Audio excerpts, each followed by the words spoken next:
Stock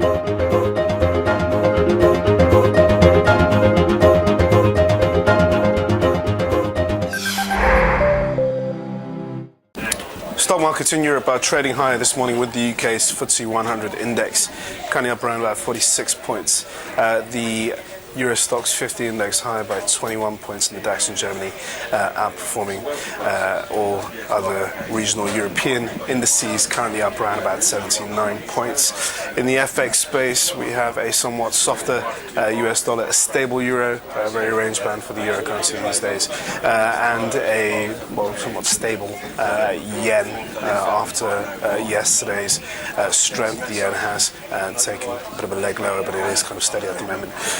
Going into the core government bonds area, UK gilts and German bonds are taking a little higher. Nothing to suggest that it's a risk-off mode today. Equities and generally risk assets are on the up. And in the commodities market, easing oil prices rather, NYMEX and Brent futures kind of trading off a little bit. However, gold is doing very well, higher by $15 at the moment. Good morning, I'm Ishaq Siddiqui and welcome to your daily market bite. I am going to give you guys a quick idea of what's going on in financial markets across the world today. So we had a strong session in the US last night on Wall Street. That led to a pretty decent session in Asia. Now, there was the one key driver that led to a solid session in the US. It was, of course, the Federal Reserve meeting minutes from the meeting for March. Now, in this meeting, we heard from a very dovish Federal Reserve. It was the language that was used almost suggested that the Federal Reserve is going to keep an accommodative stance on policies for the time being, almost in many ways contradicting what Janet Yellen said in March when she put out intentions to raise the interest rate by April 2015. Now, that caused a bit of worry in the market at first, and investors slowly start getting used to the idea that we are going to see monetary tightening by the Federal Reserve in a year's time. But at the same time, the Federal Reserve is emphasizing that for the moment, at this current juncture in financial markets and the global economy, it is better to keep loose monetary policy where it is, and much of it is going to be dependent on the performance of the US economy, so macro data are in key focus.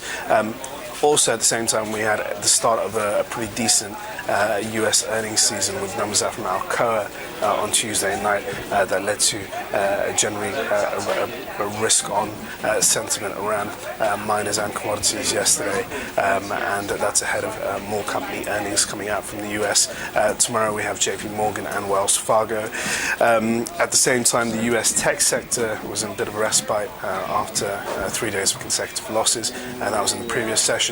That's continuing today. The tech sector fell very sharply from Friday up until Tuesday for 3 straight days, and that was on the back of concerns about these overstretched valuations where companies like Facebook and Twitter are sitting on astronomically high valuations, given the fact that we've had a pretty low interest rate environment that's been fueling investors to get a piece of that pie on these growth-focused momentum high beta stocks. Anyway, going into Europe quickly, and what's going on in the European session today. There's not much out when it comes to the corporate agenda. We had some numbers out from Marks and Spencer's, which were actually a little better than expected. So good news for M&S on that side. But on the more immediate macro picture, we got French industrial production data. The real key thing that we're looking out for today in European markets is, of course, the Bank of England's policy meeting. Now, the Bank of England are set to announce their policies. No change is expected, however. They're likely to keep interest rates at an ultra-record low of 0.5%. They cut that rate down back in 2009. So for 6 years, the Bank of England haven't made a move on interest rates. At the same time, they're going to keep QE at £375 billion. Now, the situation for the Bank of England right now is that we've got a recovering UK economy. The IMF have upgraded forecasts for the UK, in fact, to the point where the IMF is almost suggesting that the UK will outpace its performance versus the US economy, which is an extremely strong signal from the organization. The Bank of England, however, keeping a dovish, cautious stance, allowing monetary policy to be loose at the moment before really getting into the idea of cutting interest rates, raising interest rates rather. And for the Bank of England, they've put out forward guidance in the last inflation report. There's no need to change it. The unemployment rate is currently at 7.2%, the threshold is at 7%, and the Bank of England consistently remind investors and the market that 7% isn't a trigger for an automatic monetary tightening measure to come into place. Instead, it's more of a catalyst that would induce more of a kind of a closer look or a watch on the unemployment target. Now, going on to into the US market, we have, of course, more expectations for earnings, but we have jobless claims out from the US, and that should give us a bit more information about the labour market. Touching briefly on the Asian markets last night, pretty good performance out from all indices in Asia, and in Australia we had a pretty decent jobs number.